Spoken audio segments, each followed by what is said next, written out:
కూడా మేయర్ శ్రీ జక్కా వెంకటరెడ్డి గారిని దించేయాలని దేశంలోనే అత్యంతగా ప్రతిష్టాత్మకమైనటువంటి అవార్డులు తీసుకొచ్చినటువంటి గొప్ప అభివృద్ధి ప్రదాత అయినటువంటి జక్కా వెంకటరెడ్డి గారు మేయర్ గారిని దించాలని చెప్పేసి అని కేటీఆర్ గారు కేసీఆర్ గారి యొక్క మానసిక స్థైర్యాన్ని దెబ్బతీయాలని చెప్పేసి అని ఈరోజు ఎంతటి గూండాయిజం చేసిరో మీరు అందరూ ప్రత్యక్షంగా చూసిండ్రు.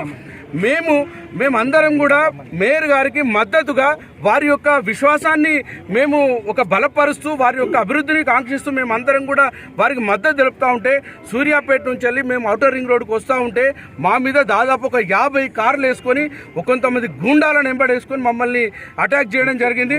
మేము ప్రాణాపాయ స్థితిలో బిక్కుమంటూ మేము కొంతమంది ఉన్నాం. మాకు అర్థం కాలేదు, అసలు ఏం జరుగుతుందో కూడా తెలియలేదు. అటొక్క కారు ఇటొక్క కారు అసలు మాకు అర్థం కానటువంటి పరిస్థితిలో మమ్మల్ని చేయడం, మేము కొంచెం కారు స్లో అయితే వచ్చి డోర్లు గుంజడం, నిజంగా భయభ్రాంతులకు గురి చేస్తున్నారు మమ్మల్ని.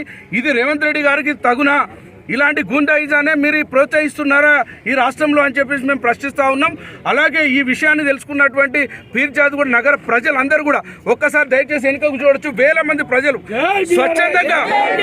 స్వచ్ఛందంగా వేల మంది ప్రజలు వెంకటరెడ్డి గారికి మద్దతుగా వారి యొక్క అభివృద్ధిని ఆకాంక్షిస్తూ అందరూ కూడా వారి మద్దతు ఇక్కడికి రావడం జరిగింది. వెంకటరెడ్డి గారికి పరిపూర్ణంగా మద్దతు తెలియజేస్తున్నాం. భవిష్యత్తులో కూడా అభివృద్ధిని కోరుకుంటున్నారు ఈ నగర ప్రజలు. కానీ ఇలాంటి కాంగ్రెస్ గూండాయిజాన్ని మాత్రం సహించేది లేదని చెప్పేసి కూడా మేము తెలియజేస్తా ఉన్నాం. ప్రజాస్వామ్య బద్ధంగా ఎదుర్కోవాలి. ఏదైనా సరే ఎన్నికలలో దమ్ముంటే ఎన్నికల్లో పోటీ చేసి గెలిచి మేయర్ పదవి కావాలన్నా ఇంకే పదవి కావాలన్నా తెచ్చుకోవాలి. కానీ గిల్లా అడ్డదారిగా మమ్మల్ని ఔటర్ రింగ్ రోడ్డు మీద ఒంటరి చేసి మమ్మల్ని మా కార్లను ట్యాక్ చేసి మమ్మల్ని చంపుతామని బెదిరించి ఒకడైతే వెనక నుంచి కార్లకేదో గుంజుతాడు, అది కత్తో రాడ్లో కూడా తెలియదు. అంటే ఇట్లా డోర్లు గుంజడం, కత్తులు రాడ్లు తీయడం ఎంతటి అసలు ప్రజాస్వామ్యం ఇది? అసలు ఏం జరుగుతుంది ఈ రాష్ట్రంలో? వాస్తవంగా చెప్పాలంటే అసలు ఒక గూండాయిజానికి మార్పేరైంది ప్రభుత్వం. దయచేసి ప్రజాస్వామ్యవాదులందరూ, మీడియా మిత్రులందరూ, ప్రభుత్వ గవర్నర్ కూడా దయచేసి గవర్నర్ గారు ఈ యొక్క విషయంలో జోక్యం చేసుకోవాలి. ఇలాంటి అప్రజాస్వామికమైనటువంటి పద్ధతిని ఎంచుకున్నటువంటి కాంగ్రెస్ పార్టీ నాయకులకు తగిన బుద్ధి చెప్పాలి.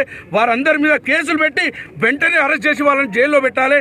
దయచేసి ఈ విషయాన్ని కూడా గవర్నర్ గారు కూడా ప్రత్యక్షంగా చూడాలని చెప్పేసి కూడా మీ అందరికీ కూడా తెలియజేస్తా ఉన్నాం. మీరు అందరూ చూసారు ఎంత బిక్కుమంటుకుంటూ వచ్చినాం అనేటువంటి విషయాన్ని కూడా.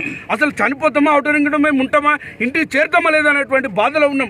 దయచేసి మీడియా మిత్రులు అందరూ కూడా దయచేసి ప్రజాస్వామ్యానికి మద్దతు తెలపాలి. మీరు అందరూ కూడా ఈ యొక్క సమస్యను కూడా ప్రజలంతా తెలియాలని చెప్పి కూడా కోరుతా ఉన్నాం. జై తెలంగాణ.